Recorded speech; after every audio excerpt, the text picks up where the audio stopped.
नीलूताईंनी एका हातात पासपोर्ट गच्च पकडत दुसऱ्या हाताने बॅग ओढत आपला नंबर आला तसे पिवळी लाईन ओलांडत तो चकचकीत काउंटर गाठला.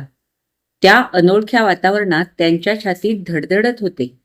तरी दिलेल्या सूचना पाळत त्या नेटाने पुढे जात संकेश्वर पासून इथवर आल्या होत्या. समोरच्या पोरसवदा तरुणीने छान हसत तिला गुड इव्हनिंग म्हणत पासपोर्ट अन तिकीट आपल्याकडे घेतले अन ती नेहमीचे सोपस्कार सराईतपणे पार पाडू लागली. जड बॅग वजन करून फिरत्या पट्ट्यावर ठेवायला सांगत तिने नीलूताईंच्या हातात बोर्डिंग पास ठेवला. नीलूताईंचा बावरलेला चेहरा पाहता ती चक्क मराठीत म्हणाली, मावशी अजून वेळ आहे, सावकाश जा. पासपोर्ट पर्समध्ये टाका अन जिथे विचारतील तिथेच फक्त काढा. पहिल्यांदाच परदेशी चाललात का? नीलूताईने मान हलवली. हो, मुलीकडे चालले. काही घाबरू नका, उद्या यावेळी मुलीकडे आरामात पोचलेल्या असाल.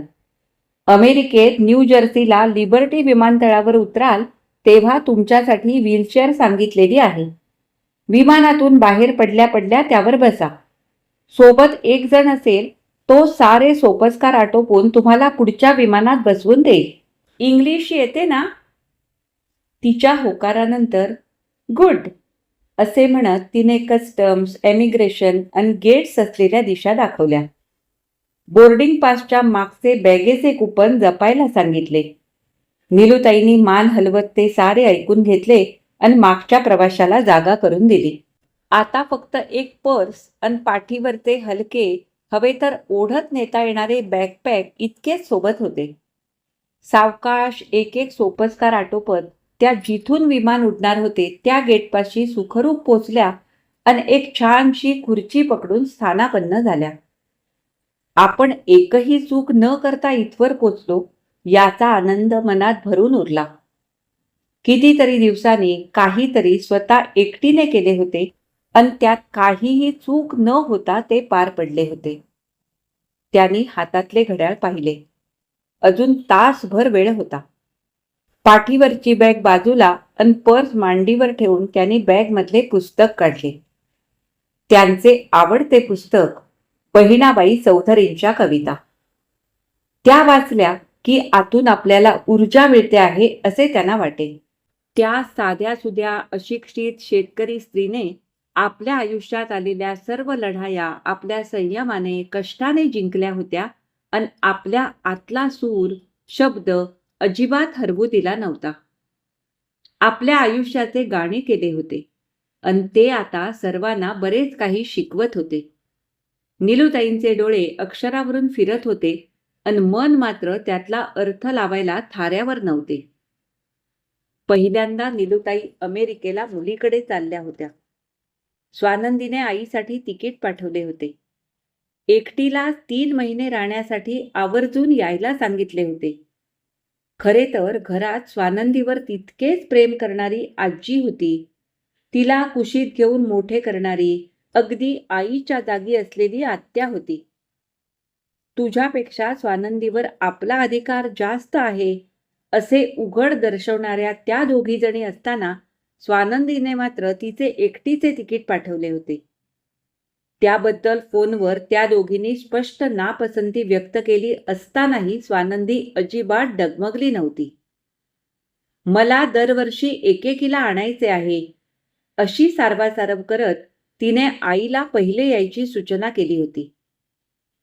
आपल्या एका मुंबईतल्या वर्गमैत्रिणीला जयाला तिने आईला बसमधून उतरवून घ्यायला पाठवले होते आणि विमानतळावर पोचवायलाही सांगितले होते.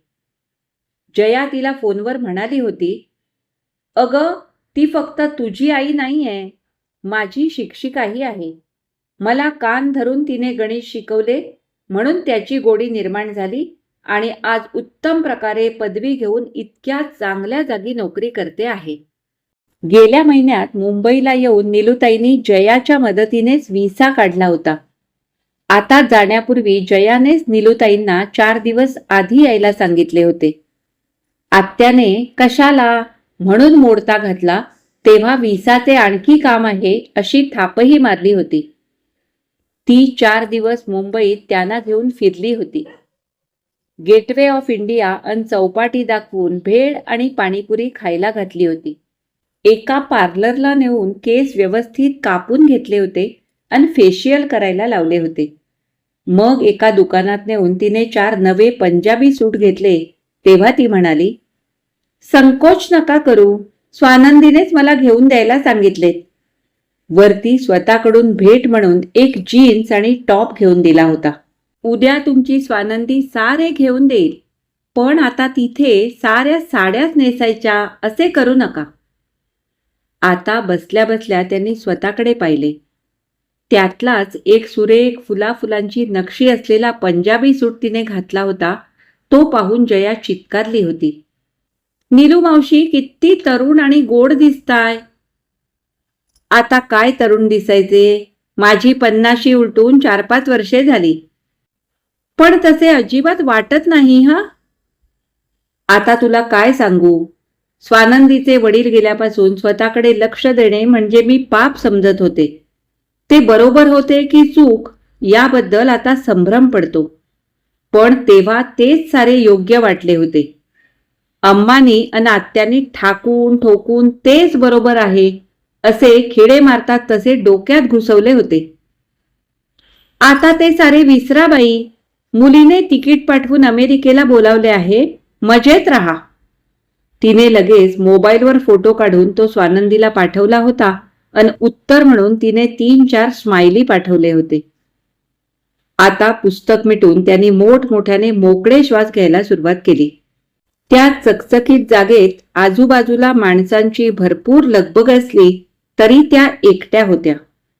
हातातल्या फोनवर बोटे दाबली की त्या मुलीशी बोलू शकल्या असत्या. मुलीने आपल्या मैत्रिणीकडे पाठवलेले डॉलर्स पर्समध्ये होते. त्यांना असे स्वातंत्र्य, मोकळेपणा आता आयुष्यात पहिल्यांदा उपभोगायला मिळत होता. नीलूताईंनी आपला मोबाईल उघडला आणि त्यात जयाने भरून दिलेले स्वानंदीचे, दोन्ही नातवंडांचे फोटो त्या आसूसून पाहू लागल्या. मोठी आर्या तान्ही असताना मोजून 2 दिवसांसाठी स्वानंदी संकेश्वरला येऊन गेली होती. बाकी सारे राहणे कोल्हापूरला सासरी झाले होते. त्या 2 दिवसात आत्याने आणि अम्माने तिला आर्याला अजिबात घेऊ दिले नव्हते. ती नेहमीसारखी आपल्या ट्युशन्समध्ये आणि शाळेत कामावर गेली होती. सुटपुटते मिळालेले स्वानंदी आणि आर्याचे स्पर्श तिला आठवतही नव्हते. आता तिथे आत्या नाही, अम्मा नसेल, दोन्ही मुलांचा भरपूर सहवास मिळेल.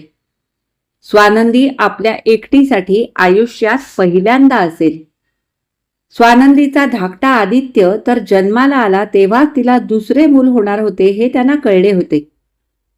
पहिल्या बाळणपणाच्या वेळी तिने आईला बोलवायला फोन केला तेव्हा अम्मानेच म्हटले की ती शाळा आणि शिकवण्या सोडून येऊ शकणार नाही, हवे तर आत्याला पाठवते. तुझ्या आईने तुला जन्म दिला आणि नोकरी चालू केली. तिला काही बाळाला वाढवणे माहीत नाही. तिला त्यातले काही म्हणजे काहीच जमणार नाही. तुला आत्यानेच मोठे केले. तेव्हाही नीलूच्या मनात आले, खरेच आहे, मी लेकीला कधी न्हाऊ माखू घातले नाही, घालू शकले नाही. त्यावेळी पैसे मिळवून सर्वांनी आधी घास घेणेच महत्वाचे होते. आता नातवंडांचे तरी सारे करायला मिळावे, पण तेही राहूनच गेले. स्वानंदीने सासूला 2 वेळी बोलावले. लगेच अनाउन्समेंट झाली. विमानात आत जायला लोकांनी लाईन लावली तशा त्या मुकाट्याने त्या लाईनीत जाऊन उभ्या राहिल्या. बोळकंडीतून लगेचच आपल्या सीटवर जाऊन बसल्या. जयाने खास खिडकीची सीट त्यांच्यासाठी कालच कॉम्प्युटरवर रिझर्व केली आहे असे आधीच सांगितले होते. आजवर फक्त टीव्हीवर पाहिलेल्या विमानातून शिडीवरून उतरून हात करणारे मंत्री संत्री बघून सवय होती. इथे त्या बोळकंडीतून अलगद चालत खुर्चीवर पोचल्या होत्या. पुढच्या 3 महिन्यात काय काय नवे बघायला मिळणार आहे देव जाणे. संकेश्वरहून निघाल्यापासून आपण नीट पोचू ना या प्रश्नाचा आलेला ताण आता हळूहळू ओसरत असल्याचे त्यांना आतून जाणवले. त्यांनी थकून सीटवर मागे मान टाकली आणि डोळे मिटले. स्वानंदीची असंख्य रूपे एक एक करून पापणीत अलगद उतरली. स्वानंदीच्या वेळी दिवस गेले तेव्हा आपल्या आईच्या मृत्यूनंतर बापाने केलेले दुसरे लग्न आणि नंतरचा सावत्र आईचा जाच लहानगी नीलू कधीचाच विसरली होती. वडिलांबरोबरच्या एका कडाक्याच्या भांडणानंतर मामा तावातावाने आपल्यासोबत तिला आजोळी घेऊन आला. इथे मामीचा जाच नव्हता, पण तिच्या मुलीत आणि आपल्यात केलेला भेदभाव सतत दिसत टोचत राही. कधी कधी मामा जवळ घेऊन म्हणायचा, एकदा तुझ्या घरी गेलीस की तुझेच राज्य असेल, तोवर मात्र धीर धर. पोरी, मला ताईला मरताना दिलेले वचन मात्र पूर्ण करायला दे. मग अवचित आलेली ती मागणी. मामे बहिणीला बघायला आलेल्या सावळ्या भरदार उल्हासने तिला पसंत केले अन नुसती नारळ अन मुलगी करून घ्यायची तयारी दाखवली. सावळी, तरतरीत, कामाने शरीराला सुरेख गोलाई आलेली नीलू पहिल्या कटाक्षातच त्याच्या मनात भरली होती. मामीचा चडफडाट झाला, पण काहीच खर्च न करता भाची उजवली जाते या एकाच कारणाने तिचे देवळात लग्न लावून दिले गेले होते. जाताना तिला एकटी बाजूला नेऊन आता इथे परत यायचे काम नाही असे मामीने दबक्या आवाजात दटावले अन अधिक कानकोंडी होऊन नीलूने डोळ्यातून वाहणारा महापूर पदरात झाकला होता. तिला आता उल्हास नीटचा आठवतही नव्हता. घरातल्या फोटोला सवयीने हार घातला जायचा, उदबत्ती फिरवून खोचली जायची आणि हातही जोडले जायचे. पण ते फुलपंखी दिवस आठवणीत इतके फिके फिके झाले होते की जणू कुणा दुसऱ्याच्या आयुष्यात होऊन गेलेत. लग्नानंतर कोल्हापूरला तिला घेऊन त्याने विराड मांडले, सोबत फक्त आई. एक भाऊ बेळगावला आणि लग्न होऊन सासरी गेलेली धाकटी नणंद. संकेश्वरला छोटेसे वडिलार्जित घर. सर्वांनी तिला काय नशिबाची म्हणून कौतुक केले होते आणि तिनेही घरकामाची सवय असल्याने सारे निगुतीने सांभाळले होते. संकेश्वरच्या एका मोठ्या कारखान्यात क्लार्क असलेला उल्हास त्याच कारखान्याच्या कोल्हापूर ऑफिसात प्रमोशन मिळून आला होता. स्वानंदीची चाहूल लागली मात्र. आता यापेक्षा काय सुख मिळायचे राहिले आहे असे साऱ्यांनी तिला म्हटले होते. सासूचा तेव्हा तसा जाच नव्हता. मुलाने स्वतःच्या आवडीने वेचून तिला आणले आहे, आपण आपला आब राखून राहावे एवढे तिला समजत होते. त्यात बेळगावच्या सुनेशी अजिबात न पटल्यामुळे त्या इथे आल्या होत्या हे त्यांना विसरून चालणार नव्हते. सावत्र आई आणि नंतर मामी यांच्या हाताखाली मोठ्या झालेल्या नीलूला त्यांचे कधीमधीचे बोलणे कानाआड टाकायला अजिबात जड जात नव्हते. तिला बहरून फुलून यायला वेळ लागला नाही. दिवसेंदिवस ती उल्हासची लाडकी होत गेली. आणि मग तो दिवस उगवला. कारखान्याच्या गाडीतून मुंबईहून येताना अपघात झाला आणि उल्हास जागच्या जागी गेला. स्वानंदी जन्माला यायच्या आधी 2 महिने तिचे पितृछत्र हरपले. आपण बेशुद्ध पडल्याचे तेवढे नीलूला आठवत होते. मग अर्धवट ग्लानीत कुणीतरी मंगळसूत्र काढून घेतले, बांगड्या उतरवल्या आणि कुंकू पुसले, इतकेच तिला आठवते. पुढचे सारे ती एखादे दुःस्वप्न बघावे तसे पाहत राहिली. कोल्हापूरचे घर मोडून ती अम्माबरोबर संकेश्वरला आली. स्वानंदीच्या जन्माच्या वेळी. मामाकडे जायचा सवालच नव्हता, पण नणंद पुण्याहून आली आणि कसे बसे स्वानंदी संकेश्वरच्या सरकारी प्रसूतिगृहात अपुऱ्या दिवसांनी जन्माला आली. 4 पौंडांच्या त्या अजाण जीवाला नीलूने छातीशी धरले. आपल्याला आयुष्यात पहिल्यांदा सुख दिलेल्या नवऱ्याची, उल्हासची एकुलती एक खूण. नीलूने ठरवून टाकले, हिला मोठे करायचे आणि इतके प्रेम द्यायचे की आपल्याला जे आयुष्यात 4 थेंब पडावेत तसे नवऱ्याचे प्रेम मिळाले, पण आईच्या मायेला मुकलो ते मुकलोच. ते आपल्याला कधीच मिळाले नाही. त्याची स्वानंदीला अजिबात उणीव भासता कामा नये. तिला पाचता पाचता नीलूने तिच्या भविष्याची उज्ज्वल स्वप्ने पाहिली आणि त्यांना डोळ्यासमोर ठेवून उरलेले आयुष्य काढायचा पण केला. हा पहाड आपण कसा उचलायचा हे तिला त्यावेळी अजिबात सुचले नव्हते. फक्त उदंड आशा सोबत होती आणि छातीशी स्वानंदी. मग मात्र वेगळेच घडत गेले. नीलूने आपल्या आईला खाल्ले अन मग नवऱ्याला, तेव्हा मुलीला तिचा वारा नको. हे सासूचे शब्द कानावर पडले तेव्हा ती पहिल्यांदा भानावर आली. मग हे इतक्यांदा ऐकले की तीही ते खरेच मानून चालली होती. ती जाते तिचे दुर्दैव पाठ धुवून मागे लागते हे आता तिलाही पटले होते. कारखान्याने तुटपुंजी भरपाई देण्याचे आश्वासन दिले. आता खायचे काय हा प्रश्न उभा राहिला तेव्हा 20 दिवसांची अशक्त हाडकुळी बाळंतीण, जेमतेम 21 सरलेली विझलेल्या डोळ्यांची नीलू दिनवाणी होऊन सरळ मालकासमोर उभी राहिली. उल्हासने त्यांची नोकरी अगदी सचोटीने केली होती. इन्शुरन्सचे अन अपघाती विम्याचे पैसे मिळवून द्यायला त्यांनी मदत करतो असे आश्वासन दिले तरी ती हलली नाही. अजून काहीच हातात पडलेले नव्हते. एक मुलगी झाली आहे, 20 दिवस झाले, मला नोकरी द्या, इथे झाडू मारायला सांगितले तरी चालेल, ती भीत भीत बोलली. काय शिकली आहेस? 12वी झाले, पास झाले आणि पदवीच्या पहिल्या वर्षाला असताना लगेचच लग्न झाले. हे म्हणत होते पुढे शिक, पण सगळेच. तिने उमाळा न आवरून पदरात तोंड खुपसले. म्हातारा मालक द्रवला. उद्यापासून साखर कारखान्याच्या प्रायमरी शाळेत शिकवायला ये, मी चिठ्ठी देतो. मग जूनमध्ये बाहेरून परीक्षा देऊन वा प्रत्यक्ष डीएडच्या अभ्यासक्रमाला प्रवेश घे. सारा खर्च कारखाना करेल, कष्ट मात्र तुलाच करावे लागतील. तिने मान डोलावली. आत्ताच पत्र द्या असे जेमतेम बोलली आणि बसून राहिली. पत्र घेऊनच घरी आली. दुसरे दिवशी तिने सासूला आणि नणंदेला अगदी थोडक्यात सांगितले. मला जमेल तेवढे काम मी करून जाईन. तुम्हाला या मुलीला थोडे दिवस सांभाळावे लागेल, पण त्यांचे पैसे येईपर्यंत मला तरी हाच मार्ग दिसतो आहे. तिला पांढऱ्या पायाची म्हणून कितीही नावे ठेवली तरी आम्हाला व्यवहार कळत होता. त्यात आपल्या पोटच्या मुलीच्या आयुष्यात वादळ घोंगावते आहे याची कल्पनाही आलेली होती. दुष्काळात 13वा महिना यावा तसे मुलीला 4 वर्षे मूल झाले नाही म्हणून साऱ्या तपासण्या झाल्या आणि हिच्यातच दोष निघाला.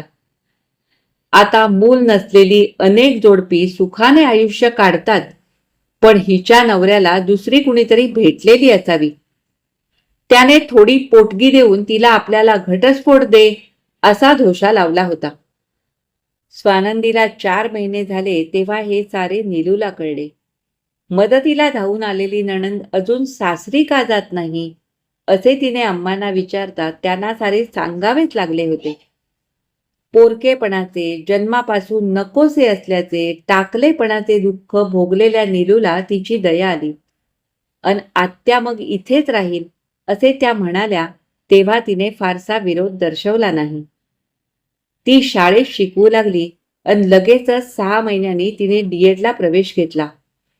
सकाळी 7 ते 1 शाळा आणि नंतर डीएडचे वर्ग अशी तिची कसरत सुरू झाली.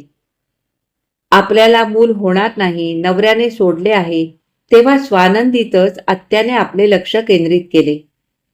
तिला भरपूर माया दिलीच आणि त्याच्याही पुढे जाऊन दिवस रात्र राबणाऱ्या वहिनीचा संसार हळूहळू आपल्या ताब्यात घेतला, अगदी मुठीतच घेतला. जेव्हा स्वानंदीला हे कळले तेव्हा खूपच उशीर झाला होता. नीलूने डीएड पूर्ण केले आणि तिला मग जरा बरा पगार मिळू लागला. मग शाळा सरकारी झाली आणि कारखान्याची अरेरावी संपली. तरी खाणारी 4 तोंडे. नणंदेला मिळणारी तुटपुंजी पोटगी. नंतर तीही अधेमध्ये येई. मग वकील गाठा. नवऱ्याचे मिळालेले पैसे घराची डागडुजी करून आणि उरलेले बँकेत ठेवून थोडे व्याज येई. पण सदैव पैशाची तंगी असे. मग नीलूने संध्याकाळी शिकवण्या घ्यायला सुरुवात केली. स्वानंदीला मात्र ती फक्त दुरूनच पाहत राही. तिला हात लावायला भीतीच वाटे. माझ्या स्पर्शाने हिला काही झाले तर आपल्याला जीवच द्यावा लागेल. तेव्हा नणंद आणि सासू सांभाळत आहेत ते फक्त दुरूनच पाहावे. ती नीट मोठी व्हावी आणि उत्तम शिकून सुखात राहावी इतकीच तिची इच्छा होती. तिच्या अभ्यासावर मात्र नीलूचे चांगले लक्ष होते. शाळेत सुद्धा इतर मुलींसारखे तिच्याशी वागावे लागे. ती आपली मुलगी आहे याचा कोणताही फायदा तिने घेऊ नये म्हणून प्रसंगी कठोर वागावे लागले. आपल्या पोटातली माया प्रेम स्वानंदीला कधी कळेल का? असे दुरूनच प्रेम करणे इतकेच आपल्या नशिबात आहे हे नीलू समजूनच होती. स्वानंदी हुशार निघाली, इंजिनियर झाली आणि सोबत शिकत असताना तिने लग्न ठरवले आणि ती अमेरिकेला गेली. तिच्या लग्नात फक्त होते तितके सोने आणि पैसे नीलूने पुढे केले. सारी तयारी आत्याने केली. बेळगावच्या काकाने कन्यादान तेवढे केले. 4 वर्षे इंजिनिअरिंगला वसतिगृहात राहून शिकताना स्वानंदीने त्याच्याशी थोडेफार नाते जोडले होते म्हणून तो तिच्या फोनवर आला. नाहीतर त्याने नाते जणू तोडूनच टाकले होते. अलीकडे तर ती फोनवरच भेटत असे. त्यात नीलूला अगदी थोडा वेळ मिळे. बहुधा आत्या अन अम्माच बोलत आणि तिला बातम्या सांगत. आणि आता एकदम आलेले हे तिकीट तिला समजत नव्हते. काय आहे स्वानंदीच्या मनात? कसे जाणार आपले पुढचे 3 महिने? शाळेची उन्हाळी सुट्टी अन 1.5 महिना पहिल्यांदाच रजा घेऊन आपण जातो आहोत, पण आपली अन तिची तार जुळेल का? आपण तिला सतत दूर ठेवले याचा दोष तर ती आपल्याला देणार नाही. मनात अनेक प्रश्न होते अन उत्तरे काय मिळतील याची नीलूला भीतीच वाटत होती. तिने आपल्या आवडत्या पुस्तकाचे पान उघडले. माझं सुख हंड्या झुंबर टांगलं, माझं दुःख तये घरात कोंडलं. आयुष्यभर हेच करत आलो अन पुढचे 3 महिने हेच करत राहू. तिने स्वतःचीच समजूत घातली आणि त्या अवघडलेल्या बसलेल्या अवस्थेत झोप यावी म्हणून नेहमीची स्तोत्रे मनातल्या मनात आळवायला सुरुवात केली. ट्रॉलीवर बॅग ढकलत ती बाहेर यायला समोरच दोन्ही मुलांना सोबत घेऊन नवऱ्यासह उभी असलेली स्वानंदी तिला दिसताच नीलूच्या डोळ्यातून घळाघळा पाणी आले. ते थांबवायचा प्रयत्न तिच्या हातून अजिबात होऊ शकला नाही. ती फक्त पाण्याच्या पडद्याआडून लेकीला पाहत राहिली. स्वानंदी कधी पुढे झेपावली आणि तिने आईला मिठीत गोळा करून तिचेही डोळे वाहू लागले हेही नीलूला कळले नाही. दोन्ही लहानगी मात्र कावरी बावरी होऊन रडणाऱ्या आईला चिकटून आजीला बघत राहिली. आपण तिच्या घरी किती मोकळेपणाने वागायचे, किती तिच्या जवळ जायचे हेही नीलूला उमगले नव्हते. 4 दिवसात ती रुळली. तसे अंतरच ठेवून होती. स्वानंदीशी आपली मनाची नाळ जुळताना तिला दिसत होती, पण मनात एक मोठा दगड जणू उभा होता. आपण आयुष्यभर ऐकत भोगत आलो ते आपले कम नशीब. त्याची छाया इथे लेकीच्या फुललेल्या संसारावर पडायला नको. भीत भीत ती नातवंडांना हात लावे, एखादा पदार्थ करे आणि जर आज जवळीक उत्पन्न होते आहे असे दिसले तर चटकन आपल्या खोलीत जाईल. जावई मुलगी कामावर आणि नातवंडे शाळेत गेली की ती एकटीच असे. मुलीने तिला स्मार्टफोन घेऊन दिला होता. नवे बूट घेतले होते. पार्कमध्ये फिरायला कसे जायचे हे दाखवून दिले होते. टीव्हीवर भारतीय चॅनल्स दिसतील, ती भरपूर सिनेमे पाहू शकेल याची व्यवस्था केली होती. पण नीलू दडपणाखाली होती. वर वर हो म्हणत असे, पण फारसा पुढाकार घेत नसे. जावई काय म्हणत असेल या धास्तीखाली वावरत असे. स्वानंदीने स्वयंपाकघरात तर तिला मुक्त द्वार दिले होते. सर्व डबे भरलेले ते सुरेख प्रशस्त स्वयंपाकघर. त्यातही ती अवघडून वावरत होती. पहिल्या शनिवारी नीलूने तिला सांगितले, आपण उद्या बाहेर जाणार आहोत. 1 दिवस एक प्रसिद्ध जागा पाहून परत येणार आहोत. तिने मान हलवली. सकाळी गाडी दोघीच जणी बघून नीलू बावरली. पण अगदी सहज असलेल्या स्वानंदी आणि तिच्या नवऱ्याने मात्र काहीच तिला जड वाटू दिले नाही. नातवंडांनी खुशीने दोघांना निरोप दिला. नीलूला काय अन कसे बोलावे काहीच सुचले नाही. आपण दोघीच जाणार आहोत हो. गाडी सुरू करत स्वानंदीने हसून तिला म्हटले, नीट बेल्ट लाव आई. अन मग सफाईने गाडी चालवता चालवता स्वानंदी बोलू लागली, आई, खूप काळापासून तू सहन केलेला अन्याय पाहत आले. यातून तू बाहेर यावेस म्हणून मी प्रयत्न करणार आहे. त्यासाठीच तुला एकटीला तिकीट पाठवून बोलावून घेतले आहे. मग आपले भरलेले डोळे तिला दिसू नयेत म्हणून बंद करत नीलू फक्त ऐकत राहिली. आई, मी, अम्मा अन आत्या तुला कसे बोलत वागवत हे पाहतच मी मोठी झाले. माझ्या लेखीही बराच काळ तू पांढऱ्या पायाची अवदसा होतीस. आत्या अन अम्मा जे सांगतील त्यावर डोळे मिटून मी विश्वास ठेवत गेले. माझ्यासाठी बरीच वर्षे तू अभ्यासासाठी सतत मागे लागणारी अन गणिते चुकली की शिक्षा करणारी राक्षसीण होतीस. शाळेत तर आपण दोघीच असायचो, पण तुझ्या डोळ्यात मायेऐवजी तिथेही मला शिस्तच दिसे. मी सतत तुझ्यापासून लांब जात राहिले. तुझा स्पर्शही वर्ज करत राहिले. हॉस्टेलला गेले तेव्हा हळूहळू उमज पडली. काका काकूंशी बोलणे होऊ लागले आणि मला अनेक गोष्टी समजू लागल्या. तुझ्या कणखरपणाच्या, स्वाभिमानाच्या वागण्याशी ओळख झाली. तू किती अन कसे भोगले आहेस याची जाणीव जशी मला काकाने करून दिली, तशी मग तुला तुकड्या तुकड्यातून आठवत समजत गेले.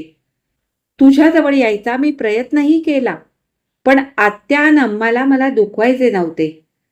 तूच मला अधिक जवळ येऊ दिले नाहीस. स्वतःला तू स्वतःच्या चुकीच्या विचारांच्या साखळदंडाने करकचून बांधून ठेवले होतेस. तुला आत्या पैसे मिळवणारे यंत्र म्हणून हिणवायची. 20 दिवसांची बाळंतीण तुला माझ्याकडे टाकून नोकरी करू लागली. हे ती सांगायची तेव्हा मला खरेच तू टाकून दिले आहेस असे वाटले.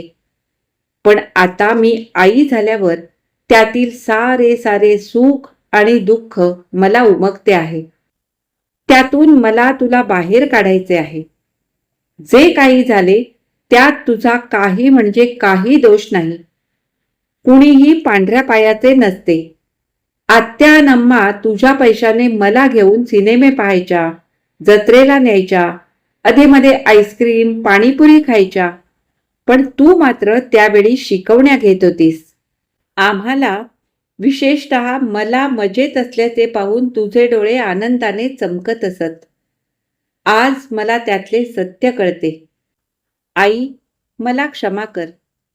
मी आई झाले आणि माझ्यासाठी तू कसे दुःखाचे पहाड उचलले ते मला समजले. आता त्याची जमेल तशी भरपाई करणार आहे. अगदी आनंदात राहा.